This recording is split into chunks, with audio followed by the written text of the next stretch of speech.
এক্সট্ৰাডিশ্যন তিথি কেতিয়া হ'ব সেইটো নকয়। মই আপোনাক কৈছো যে স্যাৰ কাটাতাৰৰ বেৰকেইটা এইটো আপোনাৰ ৰিপ্লাই নহয় স্যাৰ বিপ্লৱ শৰ্মাৰ প্ৰতিবেদন কেতিয়া পুৰা হ'ব সেইটো নকয়। স্যাৰ এইবিলাক সাধু কথা স্যাৰ কৈ থাকিব আৰু মনে মনে বহি থাকিব লাগিব। মই খুব ভালকে উত্তৰ দিবলৈ চেষ্টা কৰিছো, তেখেতক এটা সুকীয়া প্ৰশ্ন আনিবলৈ কৰিছো, তেখেতে দৃষ্টি আকৰ্ষণ কৰিব। আপুনি কি প্ৰশ্নৰ উত্তৰ দি আছে? সকলো সময়ত আপুনি কি উত্তৰ দি আছে বাৰু? এইটো আপোনাৰ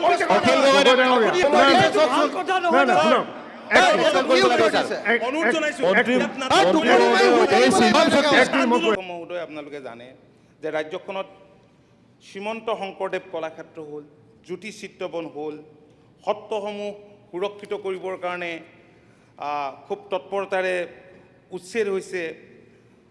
মৈদাম, আনন্দৰাম বৰুৱা ইনষ্টিটিউট, অট'নমাছ কাউন্সিলবিলাক হৈছে, চেণ্ট্ৰেল ইউনিভাৰ্চিটি হৈছে, IIT হৈছে।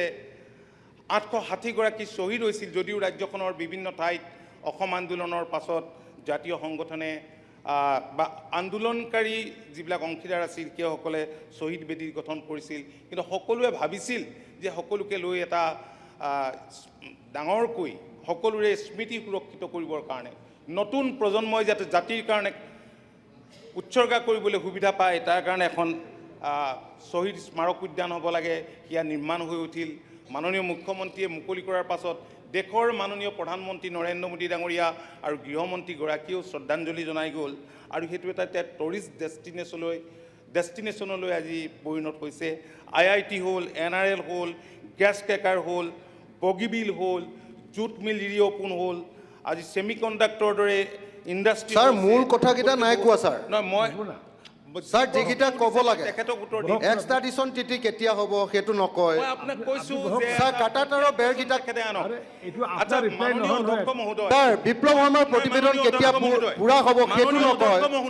স্যাৰ এইবিলাক সাধু কথা স্যাৰ কৈ থাকিব আৰু মনে মনে বহি থাকিব লাগিব। এই সন্মানীয় সদস্যজনে সদায় সদনখন সুস্থিৰভাৱে পৰিচালিত হ'বলৈ নিদিয়ে।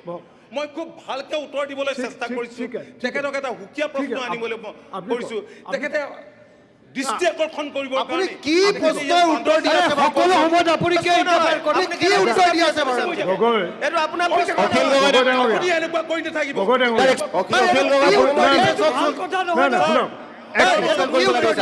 অনুৰোধ জনাইছো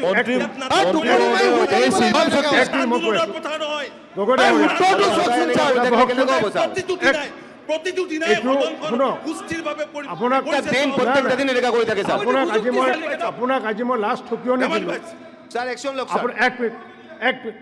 আপোনাক আজি মই শেষবাৰৰ কাৰণে সকিয়নি দিলোঁ। এইটোৰ তেখেতে উত্তৰ কাৰ উত্তৰ দি আছিলে? ধৰ্মেশ্বৰ ৰায় উত্তৰ দি আছে। আপুনি কেলে মাতিব? আপুনি মনে মনে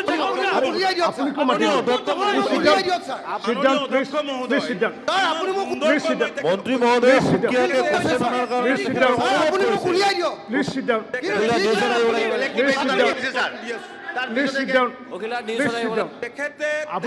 আপুনি নুশুনে, আপুনি গুচি যাব।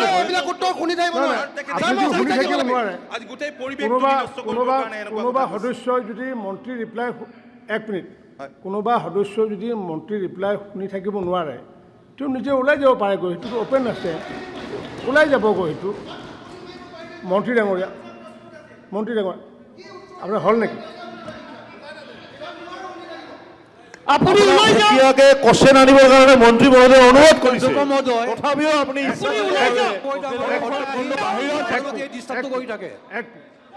কোনো জ্ঞানে নাই, বকিছে। আপোনাৰ মন্ত্ৰী ডাঙৰীয়া আৰু আছে নেকি? আপোনাৰ